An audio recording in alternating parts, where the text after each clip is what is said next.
এখন কি করা যাবে, এটা তো মেনে নিতেই হবে আমাদের। পরীক্ষাটা আল্লাহ আল্লাহ করে ভালো ভালো হয়ে যাক, এটা খুব বাজে প্রভাব ফেলে। বারবার পরিবর্তন, ওটু পাস আসলে চাচ্ছি না, আসলে সব দিকেই ঝামেলা। প্রথমত তারা কোভিড এর মধ্য দিয়ে তাদের 2-3 বছর পড়াশোনা থেকে এমনিতেই বাহিরে ছিল। তারপরে এই যে আমাদের দেশের এই অবস্থা পরিস্থিতি, জুলাই আন্দোলন হইলো, এগুলার মধ্য থেকে অনেক আমাদের স্কুলেও অনেক বাচ্চারা এগুলা নিয়ে আন্দোলনে ছিল। তো ওদের আসলে সার্বিক সবকিছু বিবেচনা করলে ঈদের সাথে সাথে যে মানে এক্সামটা শুরু হয়েছে, এতে আমি মনে করি যে একটা ফেস্টিভে বাচ্চারা তো একটা ফেস্টিভ ফেস্টিভ ভাব থাকে। তারপরে যদি কিছুদিন গ্যাপ দেওয়া হইতো তাহলে হয়তো বা ভালো হইতো, কিন্তু আসলে আমরা যারা গার্ডিয়ান আমরা চাচ্ছিলাম যে আল্লাহ আল্লাহ করে পরীক্ষাটা হোক।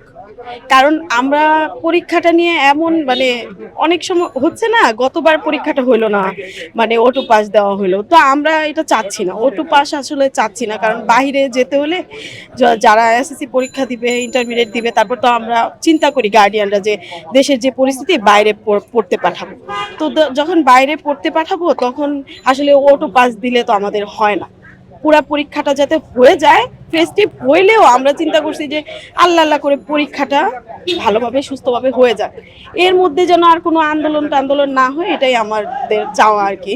আমরা চাই বাচ্চারা যাতে যেভাবে পরীক্ষা রুটিন পড়ছে এটা যাতে আর কোনো বদল টদল না হয়, একটানা পরীক্ষাটা হয়ে যাক। কিন্তু ওদের কিন্তু অনেক গ্যাপে গ্যাপে পরীক্ষা হচ্ছে, 1.5 মাস পরীক্ষা হবে। হ্যাঁ, এটাও একটা অন্যরকম ব্যাপার, এরকম আগে হয়নি। অনেক গার্ডিয়ানদের কথা যে আমরা এখন চাচ্ছি যে পরীক্ষাটা আল্লাহ আল্লাহ করে ভালো ভালো হয়ে যাক, এর মধ্যে যেন আর কোনো ঝামেলা না হয়। আসলে যুগের সাথে সাথে সবকিছুই তো পরিবর্তন হওয়া জরুরি। তবে ওই যে শিক্ষা ব্যবস্থা যে পরিবর্তনটা আসছিল, ওই কারিকুলামটা আসলে অনেকের মতে ভালো, অনেকের মতে ভালো ছিল না, বেশিরভাগই বলছে ভালো না। তো ওটা তো চেঞ্জ করা হয়েছে, কিন্তু অনেক অনেক ক্ষেত্রে ওই যেই শিক্ষা ব্যবস্থাটা আসছিল পরীক্ষাবিহীন যেটা ছিল, হ্যাঁ, ওইটাও আমার কাছে, আমার ব্যক্তিগত মতামত হলে এরকম যে পরীক্ষা না হলেও একটা প্রেসারে না থাকলেও বাচ্চারা অনেক কিছু শিখার মতো কারিকুলাম ছিল। তো যাই হোক, এখন সব বেশিরভাগ যেটা চায় সেটাই তো হয়, এটা খুব বাজে প্রভাব ফেলে। হ্যাঁ, আসলে বারবার পরিবর্তন, তারপর দেশের সার্বিক পরিস্থিতি, বিভিন্ন এইটা সেটা ঝামেলা, হ্যাঁ, এগুলো তো আসলে বাচ্চাদের প্রচুর প্রভাব ফেলে। বাচ্চারা আসলে যে ধারা, যে গতিতে আমার মেয়ে পিএসসিতে যে রেজাল্ট করছিল, মানে সে সব বুট মার্ক থেকে মাত্র 4 মার্ক কম পাইছিল, কিন্তু সেই তুলনায় সে এখন যা পড়াশোনা করছে, আমি চিন্তা করতেছি যে সে কি করবে আল্লাহ জানে। মানে জিপিএ 5 পাবে কিনা এটাও মানে নিশ্চিত না, কারণ পড়াশোনার এত গতিতে, এত মানে হ্যাসেল গেছে ওদের, এত থেমে থেমে পড়াশোনার মধ্যে ঢুকছে, আবার পড়া থেকে বেরোয় গেছে, অনেক দিন শিক্ষা প্রতিষ্ঠান বন্ধ, আবার খুলছে। বাচ্চারা তো একটা ইউজ টু হইতেও তো ওদের একটা সময় লাগে। তো আসলে ওই প্রেক্ষাপট বিচার করলে বাচ্চাদের অনেক ক্ষতি হয়ে গেছে।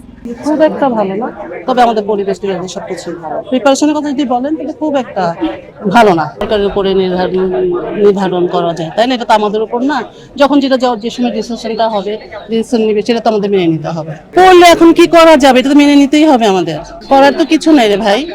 এখন আমাদেরকে এটা আর কি করতে পারবেন, এটা আমাদের নিজেদেরকে এটাকে যতটা বাচ্চাদেরকে যতটা বেকআপ আমাদের লেখাপড়া করে বেকআপ ইয়াটা সরি কি বলবো এটাকে আমি, হ্যাঁ, এগিয়ে নিয়ে যাওয়ার পর সবকিছু মিলে মোটামুটি পরিবর্তন হলেও সেটা অবশ্যই মানে ইন লাইন হওয়া উচিত। হ্যাঁ, যে একটি হয়তো বাড়তে পারে হয়তো, কিন্তু সেটা অবশ্যই এক লাইনেই হতে হবে আর কি। পরিবর্তন যেটা, সেটা যদি লাইন মতো হয় তাহলে কোনো সমস্যা নেই। কিন্তু যদি একবারে 180 ডিগ্রি যদি ঘুরে যায় কোনো পরিবর্তনটা, যদি এরকম হয় যে সেটা আগেরটা যা ছিল তার থেকে সম্পূর্ণ উল্টা, হ্যাঁ, বা এরকম মাঝখানে যেটা হয়েছিল যে কারিকুলামে আমরা কেউ সন্তুষ্ট ছিলাম না একটা সময়, হ্যাঁ, সেটা তো আমরা চাই না আসলে।